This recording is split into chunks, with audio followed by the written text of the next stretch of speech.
met extra this week and then extra like yesterday before the game. So it's just a matter of going out there and executing, and I think we did a really good job this week.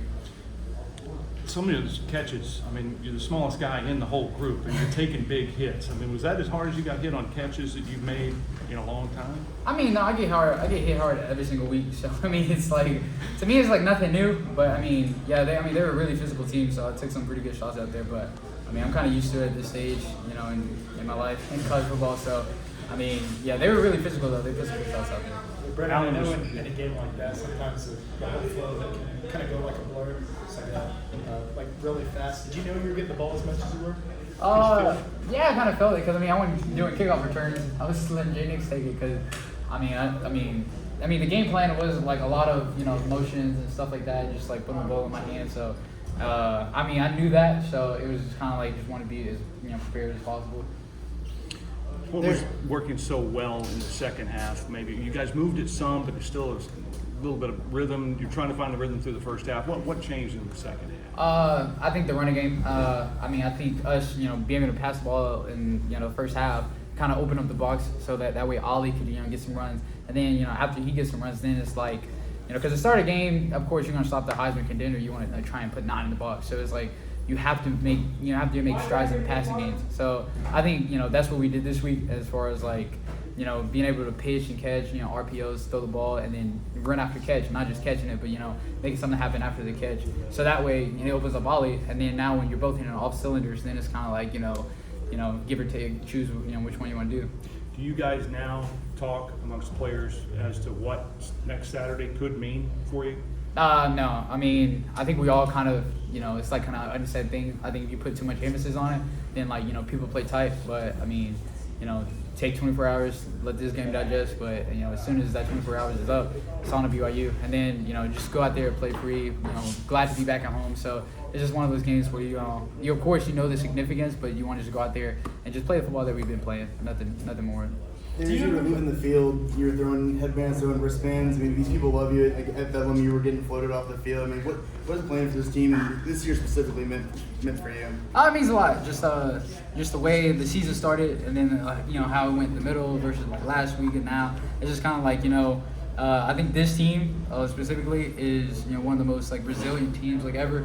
I mean, because a game like last week, most teams they would have like folded, doubted their confidence and stuff like that. But we came out, and even the way the game started today, we could have been like, oh my gosh, like this and that happened. But I think just collectively as a unit, the leaders of the team, they came together and was just like, look, like we're not gonna let this define us. And like Coach says it every day, the one play is over, forget it. Play the next play. He says that all the time. So I think we just do it. We have done a really good job of playing that this year, and that's why it's made this year so much more special. Do you think there's a different level of fight or like comeback than there was last year? As far as because last year you had the loss to Kansas State, the big loss, and kind of the season goes as it is. Last week, big loss. Now you come back with a big win. I mean, do you feel like there's a certain sense of coming back as there versus last year? No, I mean I think Coach Gundy has done, and he's a great coach. So every team he's coached, they've had that fight.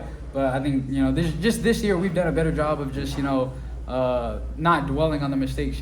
I think last year's team really cared a lot. So I mean even myself, when I make a mistake in a game or something like that, I would carry it over to the next game. Just think about the drop I had and just think about that instead of just thinking positively. Now if I have a drop now, I'm not thinking about it. I want to like make it up. I'm not thinking about can't drop one.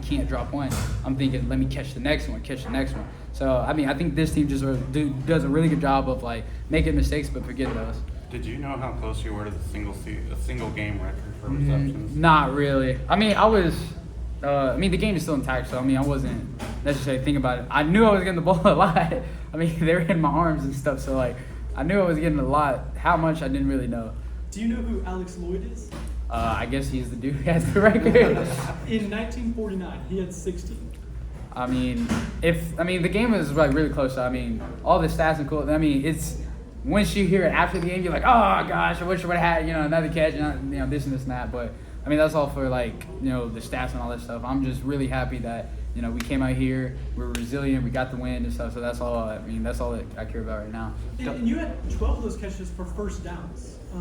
That's of course something you probably think of after the game, but I was wondering what kind of punishment do you feel like your body took today? Like I said, like I take hits all the time, I mean, probably not this many hits because I didn't get the ball this much. But I mean, I take hits all the time, so I mean, it's just something I'm kind of used to. I probably will spend a little more extra time in the cold tub this week and more time just relaxing and stuff. But you can't relax too much because we got BYU next week, so just kind of focus on that right now. Dunn said that you were catching a lot of balls in practice this week. Did you kind of have a feeling that you could be in for a big game today throughout the week?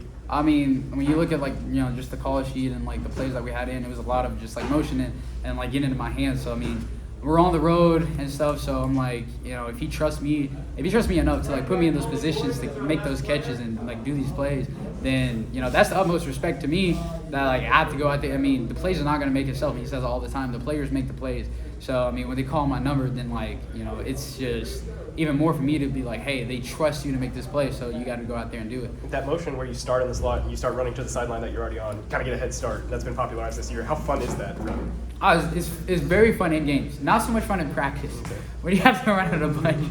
So in practice, you get a little bit tired, but I mean, in games, it's super cool. It's super fun because there's so many things you can do out of it. Brennan, did you get to talk